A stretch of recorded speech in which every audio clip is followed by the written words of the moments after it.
Et on va revenir sur ces actualités avec vous. Yann Brossa, bonjour, merci d'être avec nous. Sénateur communiste de Paris, porte-parole du Parti communiste. On va évidemment longuement revenir sur la journée de mobilisation. Mais d'abord, on va regarder ensemble la une de la presse régionale. On a sélectionné 3 titres. D'abord, la une de Libération Champagne. Entends-tu le cornu?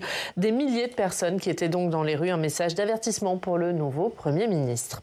La deuxième une, on en parlait à l'instant, c'est la une de Var Matin. Terreur à la Seine. Un homme armé d'une machette qui importunait des enfants à proximité d'une école a donc été abattu par la police. Et puis la dernière une, c'est celle de Centre Presse dans l'Aveyron. Le collège de la Viadène cherche toujours un principal. Plusieurs jours après la rentrée, le personnel du collège s'est mis en grève, soutenu par des élus, des parents d'élèves qui le vivent comme un sentiment d'abandon. De quelle une avez-vous envie de nous parler ? La première, celle qui concerne les mobilisations d'hier, évidemment. J'étais à la manifestation à Paris et j'ai beaucoup entendu le cornu. Et donc je pense que c'est un beau titre, une belle une qui résume bien ce qui se disait dans les défilés. On va évidemment longuement parler, mais 500 000 personnes selon le ministère de l'Intérieur, 1 million selon la CGT. Est-ce que vous dites que c'est une mobilisation réussie ? C'est une très belle mobilisation. Et de manière générale, je pense que nous assistons depuis le début du mois de septembre à une rentrée qui est marquée par une grosse combativité sur le plan social. Il y a eu les mobilisations du 10 septembre, il y a eu une énorme fête de l'humanité le week-end dernier avec plus de 610 000 participants, ce qui est un record absolu. Bravo à son directeur, sénateur Fabien Gay. Et puis, hier, de très gros défilés, plus d'1 million de personnes. J'étais au défilé parisien et je trouvais qu'au-delà de la colère, il y avait la satisfaction d'être ensemble, la joie d'être ensemble et aussi de l'espoir lié au nombre que nous étions. Et je pense que ça n'est pas la fin, en tout cas si le cornu persiste à mener une politique injuste. On va revenir sur le fond de la mobilisation, mais d'abord un mot sur ce qu'a dit hier soir Bruno Retailleau. La France n'a pas été bloquée, a dit hier Bruno Retailleau, qui s'en est satisfait, qui s'est satisfait aussi du fait que les manifestations se soient globalement bien passées. Qu'est-ce que vous en pensez ? D'abord, je suis heureux que les manifestations se soient bien passées, parce que je pense que c'est le meilleur moyen des manifestations pacifiques, rassembleuses, de se faire entendre et d'obtenir qu'un maximum de monde ait envie d'aller dans les prochaines manifestations. Si on a envie que le mouvement grossisse encore, continue d'être majoritairement soutenu par l'opinion publique, il est important que les mobilisations se déroulent bien. Pour le reste, si le Premier ministre... Bruno Retailleau, le ministre de l'Intérieur, qui se conduit parfois comme un Premier ministre, s'imagine qu'il peut balayer d'un revers de main cette mobilisation sociale en disant après tout il n'y a pas eu de blocage. C'est le sentiment que ça vous donne quand il dit la France n'a pas été bloquée ? Bien sûr, je pense qu'il sous-estime considérablement la colère qu'il y a dans ce pays. Et s'il s'imagine qu'ils vont pouvoir gouverner sans tenir compte de ce qui s'est dit dans la rue hier, ils se mettent le doigt dans l'œil et ça ne serait pas la première fois. On va voir comment s'est passée la mobilisation dans nos régions, puisqu'évidemment les manifestants ont été mobilisés dans plusieurs villes de France. On va voir tout ça grâce à nos partenaires de la presse quotidienne régionale. On va aller dans le Loiret où on retrouve Alexis Marie. Bonjour Alexis, merci d'être avec nous, journaliste au service départemental à la République du Centre. Et on va revenir sur la mobilisation dans votre département. Oui, dans le Loiret, hier, il y a eu 4 rassemblements qui ont rassemblé environ 6000 personnes. C'est le double par rapport au 10 septembre. Et donc, effectivement, dans le cortège, il y avait un certain nombre de revendications qui étaient liées à la fois à la situation économique et à la situation politique du pays. Et effectivement, il y a eu des slogans par rapport à Sébastien Lecornu. Et donc, du coup, on peut se demander, et en tout cas, moi, c'est la question que j'avais envie de poser à Yann Brossa par rapport à cette mobilisation dans le Loiret et partout en France. Est-ce que vous pensez que le gouvernement de Sébastien Lecornu, même s'il n'est pas encore formé, est-ce que déjà, il doit tenir compte de ce qui s'est passé hier dans le pays ? Bien sûr qu'il doit en tenir compte, d'autant que ce n'est pas le premier coup de semonce. Il y a eu quand même des élections. Il y a un peu plus d'1 an, des élections législatives, une dissolution voulue par le président de la République et des Français qui, à l'époque, ont envoyé un message très clair qui était un message de changement. Les Français veulent que ça change. Ils veulent qu'on remette en cause la réforme des retraites. Ils veulent des améliorations en matière de salaire. Et depuis un peu plus d'1 an, les gouvernements qui se sont succédés ont fait tout l'inverse. Ça s'exprime dans les urnes, ça s'exprime dans la rue. Il serait peut-être temps d'en tirer quelques conclusions et que le président de la République arrête de considérer que son bilan est une œuvre intouchable. Manifester alors qu'il n'y a pas de gouvernement, est-ce que c'était le bon calendrier ? Bien sûr, parce que Sébastien Lecornu a été nommé pourquoi ? Il est le nom d'une politique. Il est ministre depuis 8 ans. Le président de la République alors même que son camp a été battu dans les urnes il y a 1 an, a fait le choix de nommer l'un de ses plus proches à Matignon. Donc il est là pour que la même politique se poursuive. Et donc les manifestations, qu'est-ce qu'elles disent? Elles disent « ça ne peut pas continuer comme ça ». Entendez la volonté de changement dans notre pays sur le plan économique et social. Donc le message, il est extrêmement clair, il est bienvenu et il serait temps qu'il soit entendu. Alexis, des rassemblements devant des sites symboliques ont également eu lieu. Effectivement, après les différents cortèges, des militants à la fois de la CGT et des indignés se sont retrouvés à Chalette-sur-Loing devant le site Hutchinson, où il a été rappelé qu'il y avait eu des licenciements alors que des actionnaires touchent des dividendes. Et puis du côté de Saran, d'autres se sont retrouvés devant un site Amazon qui, effectivement, en matière d'évasion fiscale, ne donne pas le bon exemple. Et donc, pareil, je voulais demander à Yann Brossat, est-ce que pour vous, ces 2 exemples-là, mais il y en a beaucoup d'autres, est-ce que la rupture de la politique fiscale que le président a mis en place, elle doit vraiment s'exprimer tout de suite maintenant, et que par exemple la taxe Zuckman, c'est un modèle dont le gouvernement doit s'inspirer, pardon? Mais bien sûr, en l'occurrence, vous évoquez 2 entreprises, Hutchinson, Amazon. Dans les 2 cas, ce sont des questions majeures qui sont posées. Évidemment, la question de la taxe Zuckman, d'une fiscalité plus juste, mais surtout la question des aides publiques aux entreprises. Il se trouve que nous sommes ici au Sénat. Le Sénat a vu se mener une commission d'enquête sur les aides publiques aux entreprises. Il y a eu d'ailleurs un excellent reportage dans Complément d'enquête à ce sujet, commission qui a été animée par Fabien Gay. Qu'a-t-elle démontré? Elle a montré que chaque année, ce sont 211 milliards d'euros d'aides publiques qui sont versées aux entreprises, à des entreprises privées, et parfois ces entreprises licencient, délocalisent, versent des dividendes astronomiques à leurs actionnaires, pratiquent l'optimisation fiscale. Quand est-ce qu'on va en terminer avec cette gabegie? On ne peut pas demander tous les jours des sacrifices supplémentaires aux Français, aux classes populaires et aux classes moyennes, alors que dans le même temps, on verse à robinet continu des aides publiques à des entreprises qui en font un bien mauvais usage. Donc les 2 exemples que vous venez de citer sont particulièrement éclairants, et j'en profite d'ailleurs pour saluer les maires de Saran et de Chalette que je connais bien et que j'apprécie beaucoup. On va saluer Alexis Marie. Merci Alexis d'avoir été avec nous. La une de la République du Centre, un défilé, 1000 colères, 6000 personnes qui ont donc manifesté dans le Loiret. Merci beaucoup Alexis Marie d'avoir été avec nous. Et justement, on en parlait, parmi les revendications des manifestants, plus de justice fiscale et une mesure qui revient souvent, la taxe Zuckman. Et c'est votre éclairage, Quentin, cette taxe Zuckman.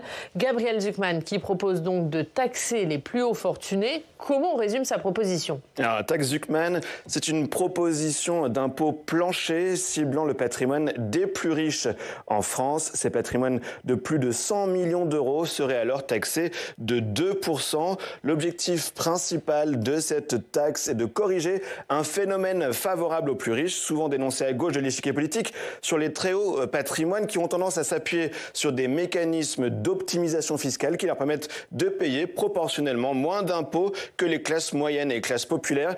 Écoutez l'éclairage de Gabriel Zuckman dans cette interview à l'AFP, c'était en 2024.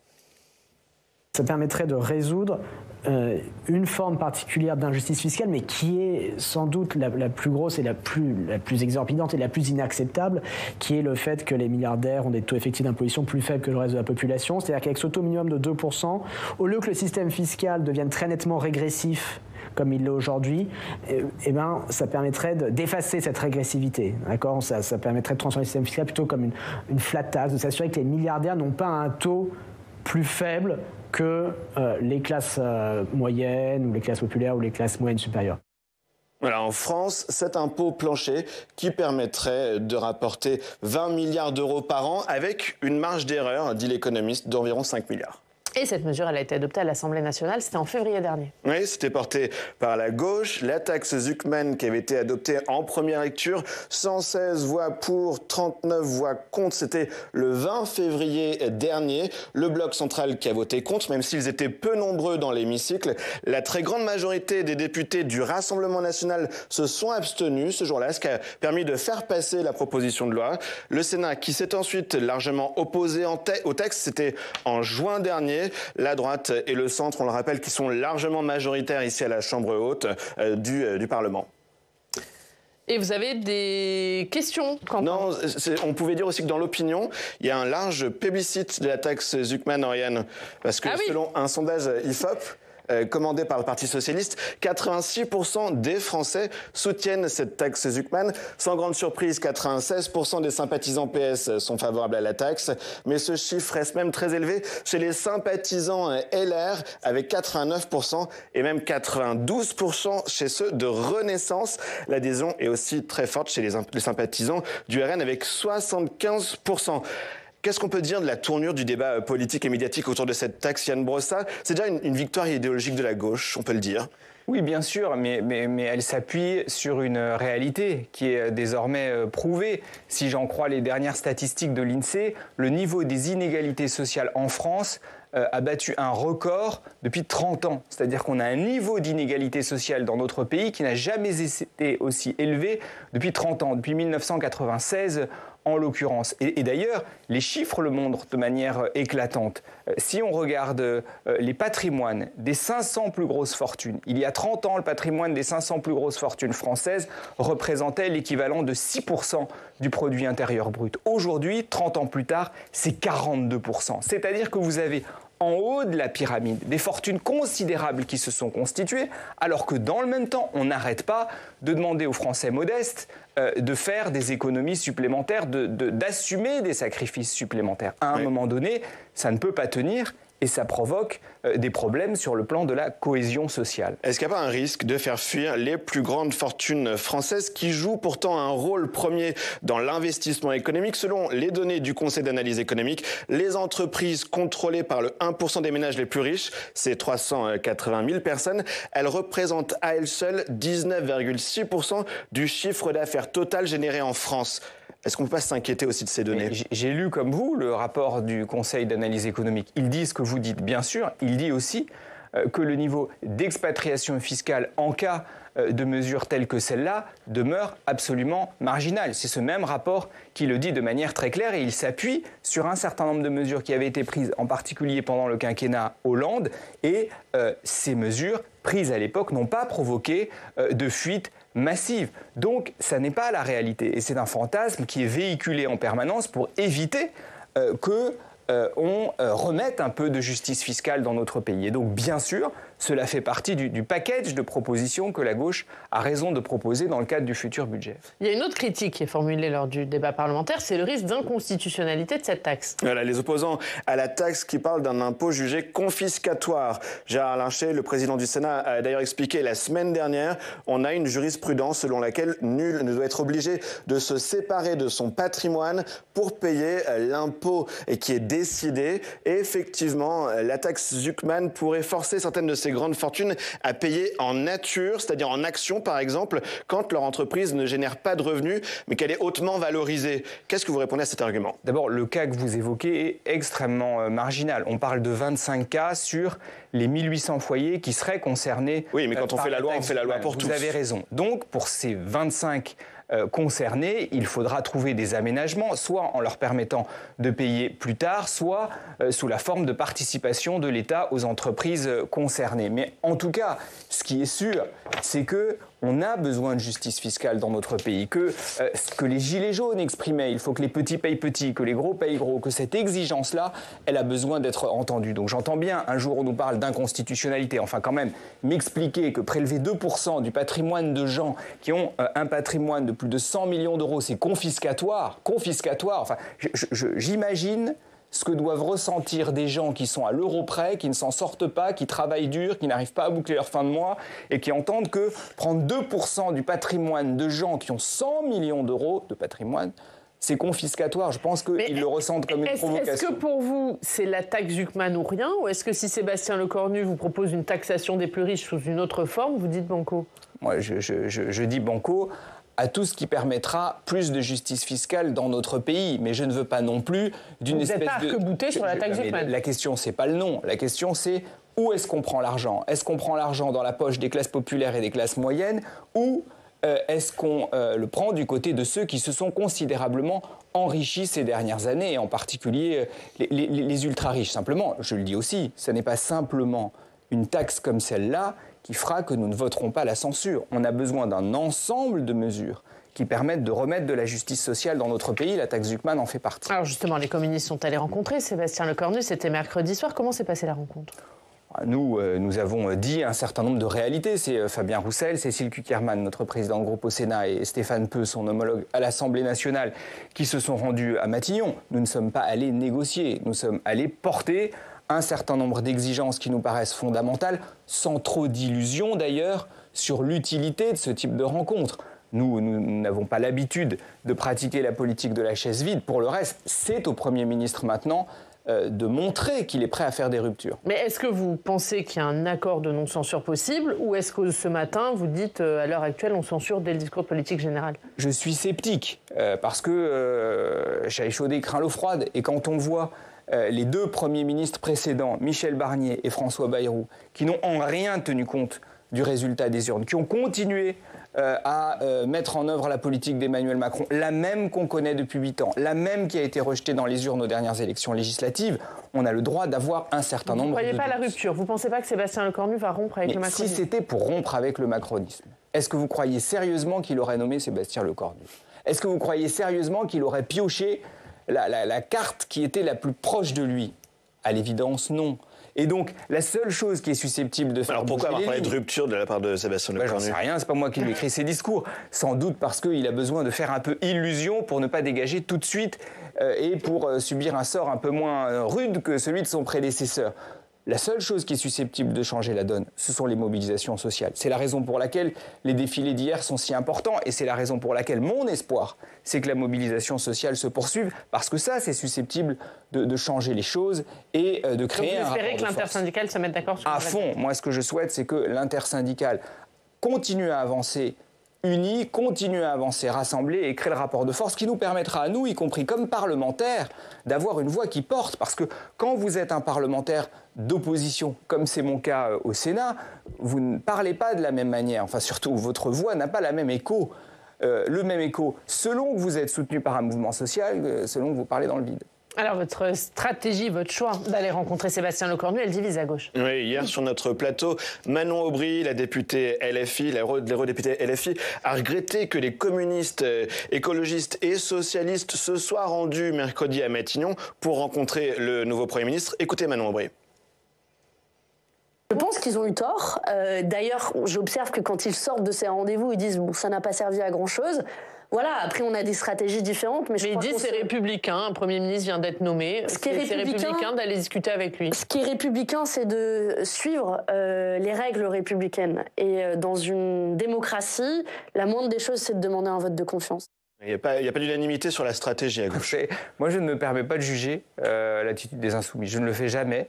Et je pense que ça n'est jamais bon de jeter des anathèmes sur les uns et les autres. Je lui conseille aimablement de faire la même chose. Et vous savez, je parlais de l'unité de l'intersyndicale, du rassemblement de l'intersyndicale qui a permis de magnifiques mobilisations hier. Je suis convaincu d'une chose, l'intersyndicale a beaucoup à apprendre à la gauche politique. Et si nous étions un peu plus comme l'intersyndicale, je pense qu'on s'en porterait mieux. Sur l'union, sur le fait de savoir dialoguer ? Sur le rassemblement, sur le respect de chacune et de chacun. On n'entend pas la CGT taper sur la CFDT ou la CFDT taper sur la CGT. Je pense que c'est aussi ce qui fait qu'il y a, pas suffisamment, mais un peu plus de confiance envers les syndicats qu'envers les Aujourd'hui, la confiance, politiques. elle est rompue avec la France Insoumise ? Non, je dis pas ça. Je dis juste, je donne un conseil aimable et sympathique.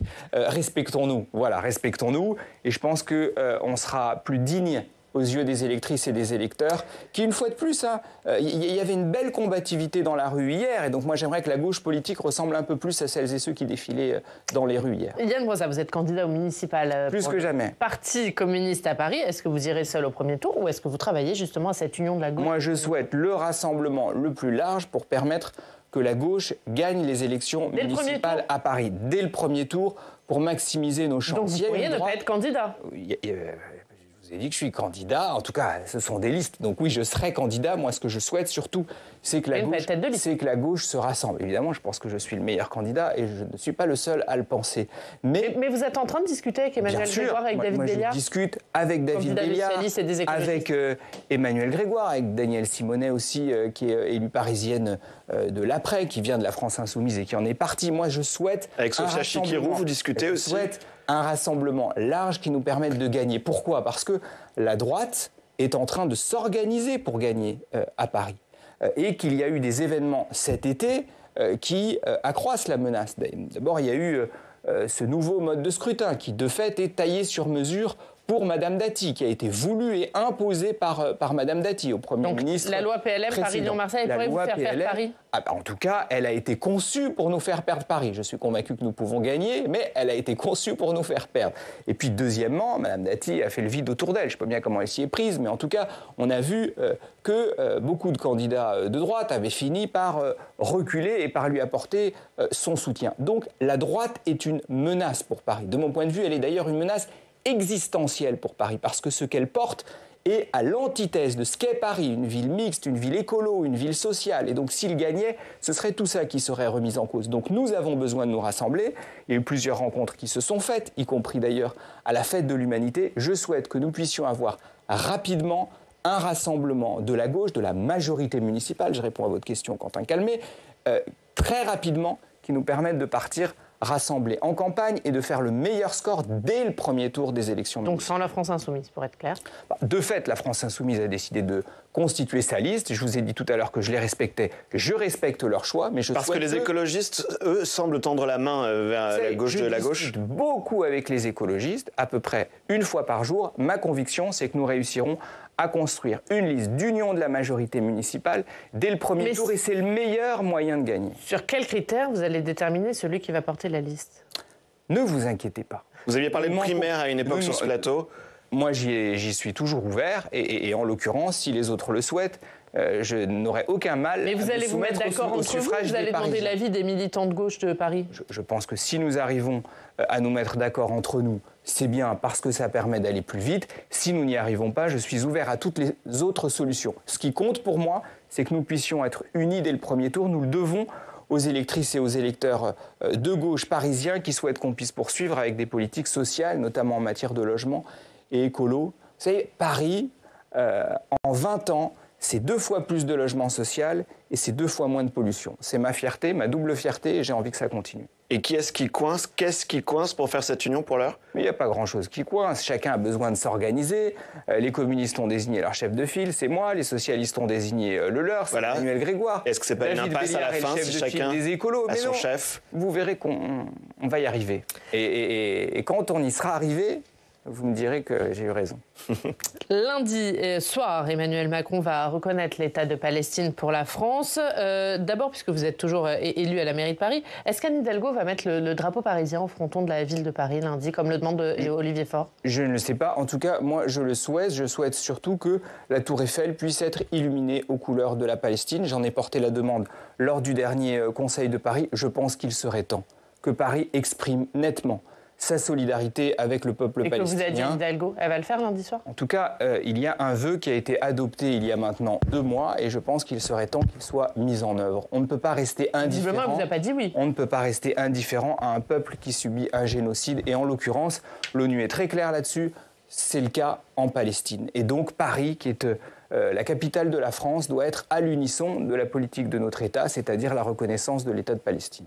Mais donc Olivier Faure a raison de demander ça. Mais moi je pense qu'il faut partout exprimer notre solidarité avec la Palestine. Et je le dis au passage, je trouve que l'état du débat politique en France sur la Palestine est affligeant, avec une espèce d'inversion accusatoire qui fait que les supporters de Netanyahou jettent sur le banc des accusés ceux qui ont le courage de défendre le droit international. Ben moi, je suis fier de défendre le droit à l'autodétermination du peuple palestinien. La Palestine est un peuple qui vit un martyre sans nom, et il est grand temps qu'on puisse le dire dans notre pays sans être en permanence accusé. C'était le moment de la reconnaître, alors qu'il y a encore des otages du Hamas? C'est trop tard. On aurait dû reconnaître l'État de Palestine il y a fort longtemps. D'ailleurs, l'Assemblée nationale avait voté une résolution en ce sens dès 2014, et les communistes ont toujours été de ceux qui portaient la nécessité de reconnaître l'État de Palestine. Il ne peut pas y avoir de paix au Proche-Orient s'il n'y a pas un État de Palestine souverain à côté de l'État d'Israël.